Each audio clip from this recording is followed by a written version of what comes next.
നമസ്കാരം. എല്ലാവർക്കും learn with ഫെയ്ത്തിന്റെ പുതിയൊരു എപ്പിസോഡിലേക്ക് ഹൃദ്യമായ സ്വാഗതം. നമ്മൾ ചിന്തിച്ചുകൊണ്ടിരിക്കുന്നത് ഡിജിറ്റൽ ബോഡി ലാംഗ്വേജ്. നമ്മുടെ ഡിജിറ്റൽ ബോഡി ലാംഗ്വേജ് എങ്ങനെ വളരെ ഫലപ്രദമായ രീതിയിൽ നമുക്ക് നമ്മുടെ കമ്മ്യൂണിക്കേഷൻ പ്രോസസ്സിൽ ഉപയോഗപ്പെടുത്തി നമ്മുടെ ആശയ പ്രകാശനത്തെ മികവുറ്റതാക്കാം അല്ലെങ്കിൽ തെളിവുറ്റതാക്കാം എന്നതാണ്. അപ്പൊ കഴിഞ്ഞ ദിവസം നമ്മൾ അതിനു വേണ്ട 3 ടിപ്സിൽ ഒന്നാമത്തെ ടിപ്പ് പരിശോധിക്കുകയായിരുന്നു. ചൂസ് യുവർ ചാനൽ എന്നതായിരുന്നു അത്. ഇന്ന് we are dealing with the second one, to enhance our digital body language and make communication more effective. The second thing is make use of punctuations and emoticons or emojis to enhance your digital or virtual communication. Punctuation മാർക്സിനെ നമ്മൾ already വിളിക്കുന്നത് signal points of communication എന്നാണ്. ഒരു ആശയ വിനിമയത്തിലെ അല്ലെങ്കിൽ ആശയ പ്രകാശനത്തിലെ signal points എന്നാണ് നമ്മൾ വിളിക്കുന്നത്. ഒരു യാത്രയിൽ ട്രാഫിക് സിഗ്നൽസ് നമുക്ക് എത്രമാത്രം ഗുണകരമാണോ, നമ്മുടെ സുരക്ഷിതത്വത്തിന് എത്രമാത്രം അവ പ്രയോജനപ്പെടുന്നുണ്ടോ, അത്രയും തന്നെ ഭാഷയുമൊത്തുള്ള യാത്രയിൽ അല്ലെങ്കിൽ ആശയ പ്രകാശന പാതയിൽ അപകടങ്ങളിൽ ഒന്നും ചെന്ന് ചാടാതെ നമ്മളെ വളരെ സുരക്ഷിതരായിട്ട് കാക്കുന്ന സിഗ്നൽ പോയിന്റ്സ്, വളരെ പ്രധാനപ്പെട്ട നമ്മുടെ സുരക്ഷിതത്വത്തിന് ഏറ്റവും ആവശ്യമായ ഘടകങ്ങളാണ് ഈ സിഗ്നൽ പോയിന്റ്സ്, പങ്ക്ച്വേഷൻസ് ആൻഡ് ഇമോട്ടൈക്കൺസ്. ഈ പങ്ക്ച്വേഷൻസ് ആൻഡ് ഇമോട്ടൈക്കൺസ് നമ്മൾ ഉപയോഗിക്കുമ്പോൾ അതിന് നമ്മൾ ഇതുവരെ പരിചയിച്ചു വന്ന അർത്ഥതലങ്ങൾക്കപ്പുറം വ്യാപകമായ അർത്ഥതലങ്ങൾ, കുറച്ചുകൂടി ആഴമേറിയ അർത്ഥതലങ്ങൾ ഉണ്ടാകുകയാണ് നമ്മുടെ ഡിജിറ്റൽ കമ്മ്യൂണിക്കേഷൻ സെനാരിയോയിൽ, നമ്മൾ നടത്തുന്ന വെർച്വൽ കമ്മ്യൂണിക്കേഷനിൽ. ഞാൻ കഴിഞ്ഞ ദിവസം പലതവണ എടുത്തു പറഞ്ഞ അതുപോലെ നോൺ വെർബൽ ക്യൂസിന്റെ ആനുകൂല്യം നമുക്കില്ലാത്ത സാഹചര്യത്തിൽ ഈ പങ്ക്ച്വേഷൻസും ഇമോട്ടൈക്കൺസും വളരെയധികം ഇമ്പോർട്ടൻ്റ് ആണ്, വളരെയധികം പ്രധാനപ്പെട്ടതാണ്. അവയ്ക്കുള്ള അർത്ഥതലങ്ങളൊന്ന് നമുക്ക് എടുത്തു നോക്കാം. For example, exclamation mark. പങ്ക്ച്വേഷൻസിനെ കുറിച്ച് നമുക്ക് പറയാം. എക്സ്ക്ലമേഷൻ മാർക്ക്, ഈ എക്സ്ക്ലമേഷൻ മാർക്ക് ഉപയോഗിക്കുന്നതിന് ഒരു എക്സ്പ്ലനേഷൻ മാർക്ക് മാത്രം നമ്മൾ ഉപയോഗിച്ചാൽ, if you put an exclamation mark, a single exclamation mark at the end of a statement that expresses a sudden gushing forth of your emotion എന്നത് മാത്രമല്ല, അത് സൂചിപ്പിക്കുന്നത് warmth and energy. Single exclamation means warmth and energy. When it comes to 2 exclamations, it means excitement. ആദ്യത്തേത് ഊഷ്മളതയെയും നമ്മുടെ ആ ഒരു vibrance അഥവാ energy, നമ്മുടെ ഒരു ഉത്സാഹത്തെയും ഒക്കെ സൂചിപ്പിക്കുന്നുണ്ട് ഒരെണ്ണം മാത്രം എക്സ്ക്ലമേഷൻ ഉപയോഗിക്കുമ്പോൾ. രണ്ടാമത്തെ കേസിൽ 2 എക്സ്ക്ലമേഷൻ മാർക്ക് ഉപയോഗിച്ചാൽ അത് നമ്മുടെ ആവേശത്തെയാണ് കാണിക്കുന്നത്, excitement. In the case of 3 exclamation marks, 3 exclamation marks നമ്മൾ ഇടുന്നുണ്ടെങ്കിൽ അത് അർത്ഥമാക്കുന്നത് we are very much enthusiastic about it എന്നാണ്. നമുക്ക് അതിൽ വളരെയധികം താല്പര്യമുണ്ട്, ആ പ്രത്യേക വിഷയത്തിൽ നമ്മൾ വളരെ ഉത്സാഹപൂർവ്വം പ്രതികരിക്കുന്നുണ്ട് എന്നുള്ളതാണ്. ഇനി if we are putting 4 exclamation marks, 4 exclamation marks നമ്മൾ ആശ്ചര്യ ചിഹ്നങ്ങൾ നമ്മൾ ഇടുന്നുണ്ടെങ്കിൽ അതിന് അർത്ഥം ഇനിയും മാറും, സർക്കാസം ആകാം.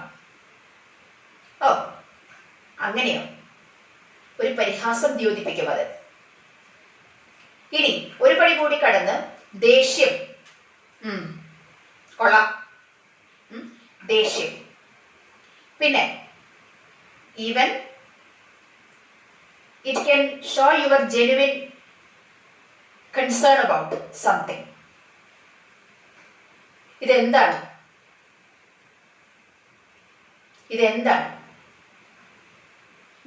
അതല്ലെങ്കിൽ ഈവൻ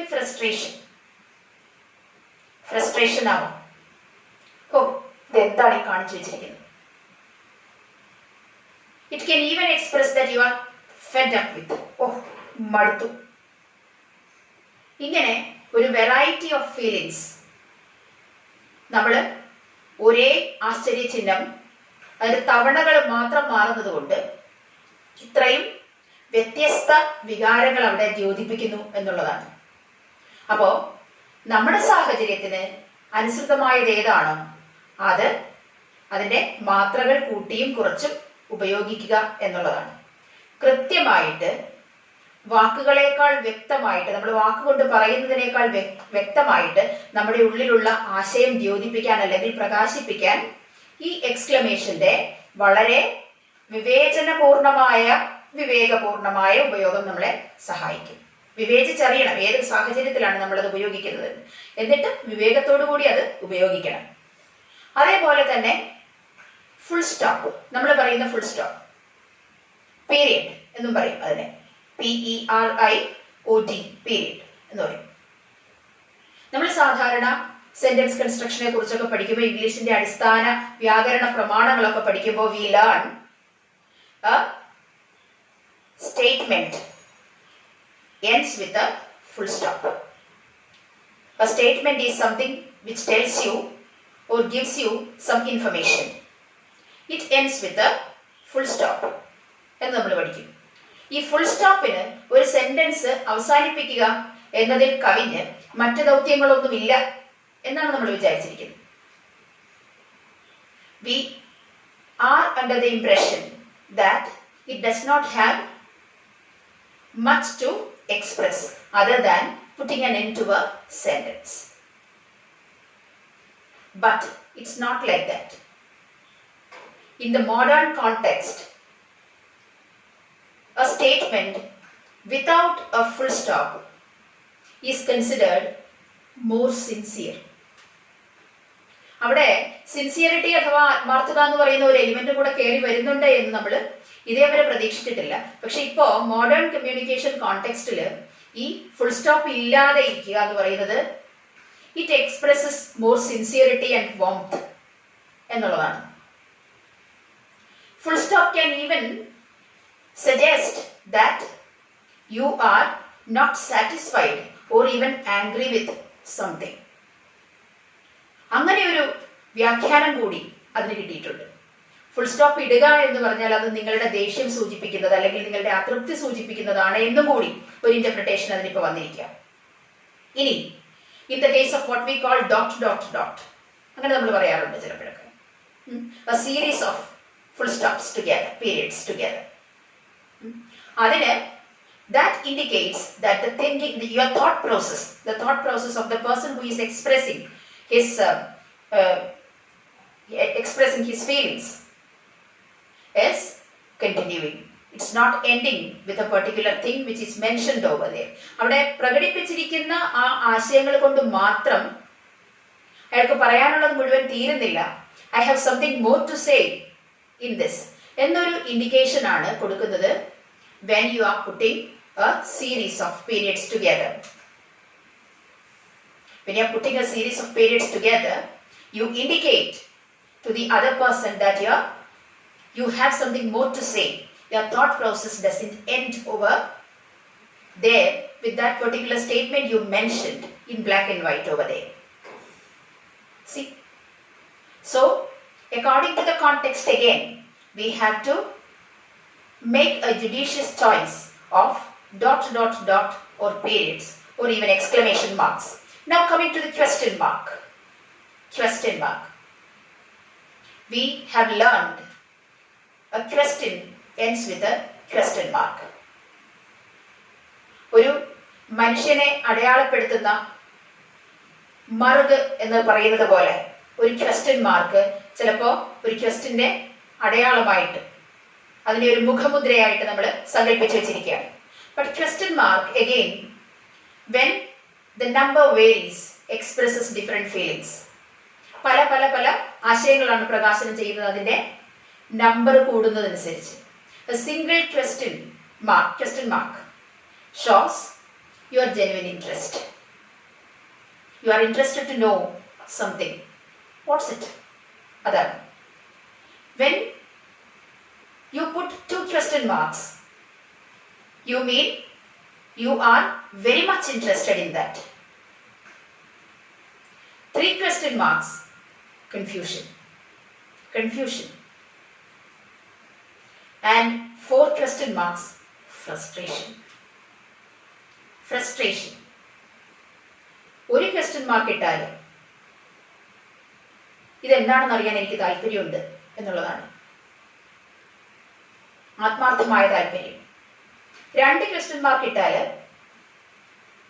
അതിയായ താല്പര്യമുണ്ട് എനിക്ക് ഇതെന്താണെന്ന് അറിയാൻ. ഇനി 3 ക്വസ്റ്റ്യൻ മാർക്ക് ഇട്ടാൽ കൺഫ്യൂഷനായി, ഇതെന്താണ് എനിക്ക് മനസ്സിലാകുന്നില്ല. 4 ക്വസ്റ്റ്യൻ മാർക്ക് ഇട്ടാൽ അതിനർത്ഥം ഓ ഇതാകെ കളഞ്ഞു, ഇതെന്താണെന്ന് എനിക്ക് വ്യക്തമാകുന്നില്ല. വാട്ട് ഡു യു മീൻ എന്ന് വളരെ റഫായിട്ട് ചോദിക്കുന്നതിന് തുല്യമാണ് ഈ 4 ക്വസ്റ്റ്യൻ മാർക്ക് ഇടുക എന്നുള്ളത്. അപ്പോൾ അവിടെയും തവണകൾ കൂടുന്നതനുസരിച്ച് അർത്ഥം മാറും എന്നറിഞ്ഞുകൊണ്ട് ക്വസ്റ്റ്യൻ മാർക്ക് ഉപയോഗിച്ചാൽ തീർച്ചയായിട്ടും we can make our communication clearer, better, more effective. Coming to emoticons. The emoticons are a blessing as far as communication is concerned. നമുക്കിപ്പോൾ ആധുനിക ലോകം തന്നിരിക്കുന്ന, ആധുനിക വാർത്താവിനിമയ ലോകം തന്നിരിക്കുന്ന ഒരു അനുഗ്രഹമാണ് ഈ ഇമോട്ടിക്കൺസ്. ചില സമയത്ത് they can express what we feel better than words. വാക്കുകളേക്കാൾ അധികം നമ്മളെ എക്സ്പ്രസ് ചെയ്യാനായിട്ട്, നമ്മൾ പറയാൻ ആഗ്രഹിക്കുന്നത് എക്സ്പ്രസ് ചെയ്യാനായിട്ട് ഇമോട്ടിക്കൺസ് നമ്മളെ ഹെൽപ്പ് ചെയ്യും, ഒരുപാട് ഹെൽപ്പ് ചെയ്യും. For example, saying A thanks a lot with a thumbs up or with a smiling face. It expresses more warmth. Your sincerity, it is expressed clearly over there.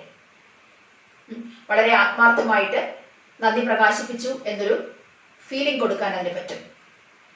അതേപോലെ a thumbs up expression when you are wishing someone, wish you all success എന്ന് നമ്മൾ വെറുതെ വാക്കുകൊണ്ട് പറയുന്നതിലപ്പുറം I sincerely wish it for you. It is my prayerful wish or sincere wish or earnest wish that you come out successful എന്നൊരു feeling കൊടുക്കാനായിട്ട് അതിന് സാധിക്കും. So in short, use all these punctuation marks judiciously. Use them according to or as the situation demands and make your communication better and more effective. Thank you so much.